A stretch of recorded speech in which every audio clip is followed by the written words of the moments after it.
Today I'm talking about the Hall of Fame class of 2024. It's a good class, especially defensively. As I always look at these Hall of Fame classes and I try to say, well, who's the best player? Who's the headliner? And for me, it's Julius Peppers out of everyone. He had 9 Pro Bowl selections, 3-time All-Pro, 2 All-Decade teams. Long career. It wasn't just a long career, but a dominant career.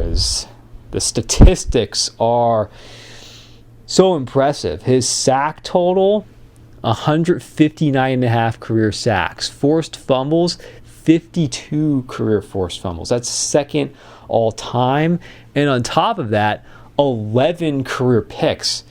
Being a very tall defensive end, coming in at 6'7", 295, and a very athletic 6'7", 295. I'd say for Peppers,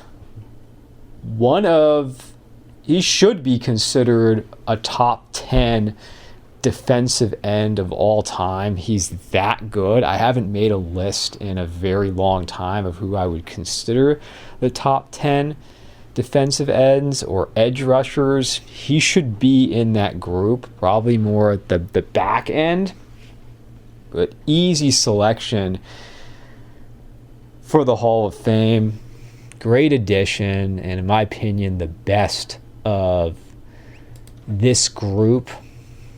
And I'm going to go with defense and continue with defense. Patrick Willis. I got to watch Patrick Willis every Sunday, and he had a briefer career. There's no question, though, that he was the best middle linebacker for most of his career in the entire NFL. Complete linebacker on every level, sideline to sideline, tackling machine. He could get after the quarterback when needed, but he spent a lot of time in coverage. Excellent speed. Though he didn't have a lot of sacks in his career or interceptions, he excelled in every area. Really a complete linebacker. He was also very good at forcing fumbles. I think if he was a Cowboy or Steeler, he would have already been in the Hall of Fame. But it's good to see Patrick Willis get in this year. I could say far more about Willis. But we have another middle linebacker here. Randy Gradishar. He played for the Denver Broncos, and there's probably more that should be said about him. He's been an overlooked player. He played in the 70s and the 80s. Very forgotten player. He was the best player on the Orange Crush defense of the Broncos. That was the first Broncos team to ever get to a Super Bowl in 1977. They didn't end up winning. They lost to the Dallas Cowboys, but it was a very memorable season for the Broncos. They took down the Oakland Raiders in the conference championship game. Gradishar would win the Defensive Player of the Year in 1978. Also, a shorter career, 10 seasons. He was credited with over 2,000 career tackles in 10 seasons. Well, if you do the math, that would be an average of 200 plus tackles a season for that. Like Willis, he was strong in every part of the game. The stats say it with those tackles. If you believe those numbers, he was everywhere, excellent in coverage, also could sack the quarterback, and it took too long to get him into the Hall of Fame. It's about time. So he gets in,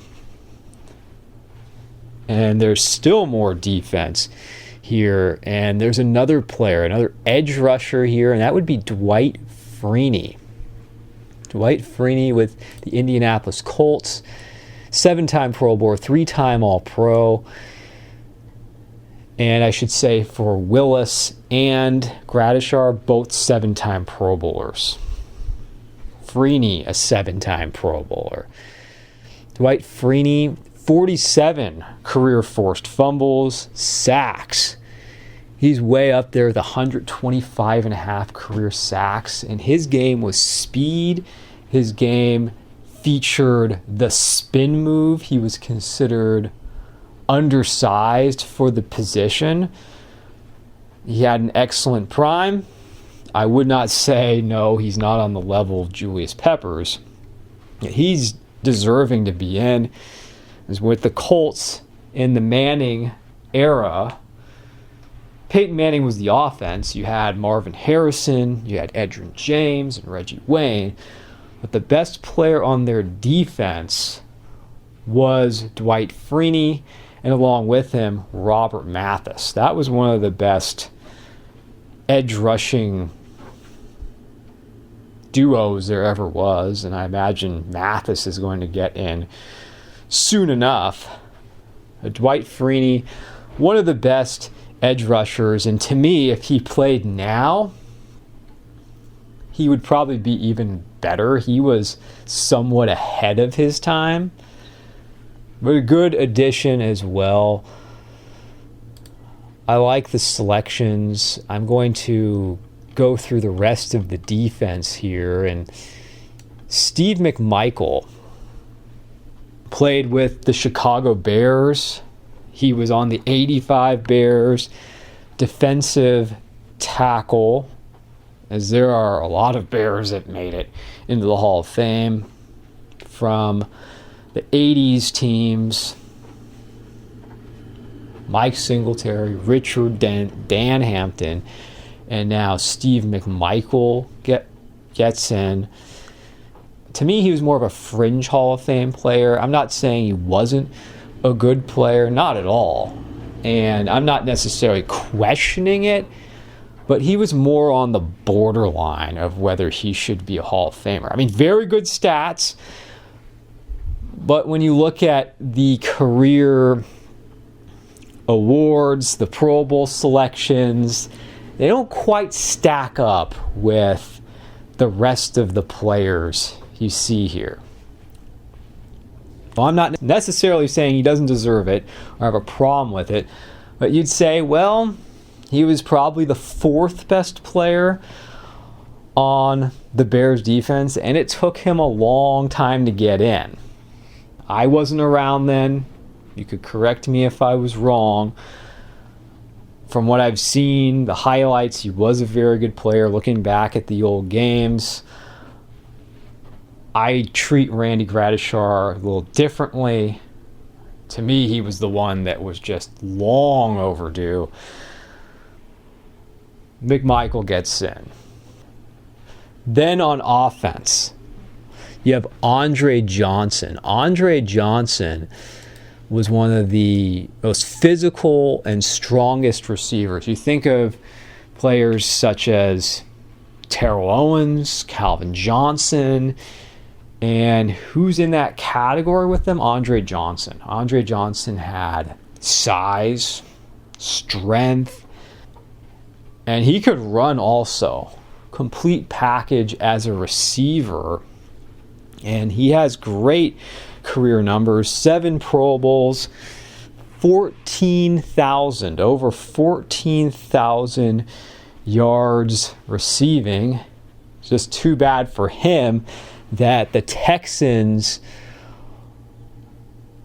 really didn't get into the playoffs until the end of his career. And this is the receiving era, and like many of the great receivers in NFL history, I think they would be even more effective now because of the way in which the sport continues to be about passing and pass first. and how you can be less and less physical with the receivers. He is a good selection, and I like this group overall. And our last one here is Devin Hester. I don't know exactly how to feel about Devin Hester. He was the greatest returner in NFL history. No one's questioning that at all. His career, he was the best there ever was at what he did. And there's some debate whether you should have returners and specialists in the Hall of Fame. I think you should. My feeling about it is that Hester could have waited longer. If it was my choice, he would have eventually gotten in, but he would have waited longer. There are greater players who have done so much more in their careers that are still waiting to get in, and they're still on the outside, and Hester gets in as a returner. What I will say is the most memorable moment of his career was the kick return to begin the Super Bowl between the Colts and Bears, the 2006 season, the Super Bowl that was in 2007. And that was an all-time great Super Bowl moment because everyone's attention was on Hester, saying, well, the Colts can't give up a kick return to start the game. It's raining in Miami, and he pulls it off.